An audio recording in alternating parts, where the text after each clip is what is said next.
Ibn Taymiyyah he dies in Damascus, in jail in 1328. And he has been misused during the 20th century by some of the most extremist Islamists. He is quoted, for example, in the 9/11 Commission official report as being the ancestor, the spiritual ancestor of Osama bin Laden. So to work about him is also to go a little bit into a minefield.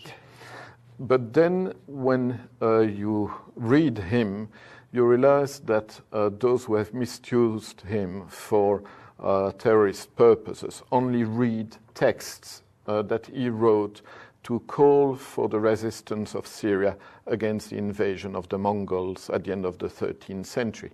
But they start using those texts that were texts of national resistance against an invader.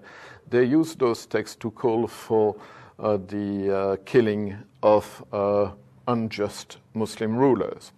And so if you go to other texts written by Ibn Taymiyyah, you realize that he was the most loyal subject of the Mamluk sultans under whose authority he was living, and who were not better than the Mongols. And you realize that he is caricatured, he is reduced to just a few pages that he wrote against an enemy. And when you look at other texts, which is quite easy because you can access them on internet or on CD-ROMs, or most of his writings have been published, you realize that you have there somebody who is at the same time probably the greatest in later Muslim theologian, and somebody who has a very, very moderate approach to the religion.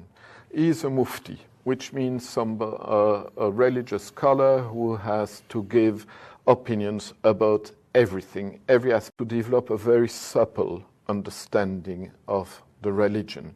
And he is a pragmatist. You could even say that he is a relativist in some way, because what is good in those circumstances becomes bad in other circumstances. And religion has got to be understood in a way that will lead to the most efficient service to mankind. Injustice has to be fought, yes. But that's what you read in the Gospels as well, when you remember what happened to the traders of the temple. And injustice, of course, is not acceptable, no more by Muslims than by Christians, and vice versa, or other religions. But he says that there are cases where we have to be able to accept a lesser evil in order to attack a greater evil.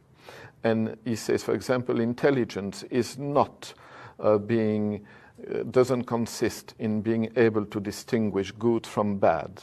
Intelligence consists in being able to see the best of two goods and the worst of two evils. Wow. And so we have somebody who is far more moderate, far more intelligent, has far more acquaintance with the everyday life of the society in which he lives, what people say about him usually. Well, then I want to thank you again on behalf of all the people that have benefited from your resurrection of the writing strength of Ibn Taymiyyah, so that he would be better understood in his greatness and not be disparaged for some occasional writing. Somebody like Ibn Taymiyyah should be rediscovered, because if he is misused by people we cannot agree with, how do we deal with this problem?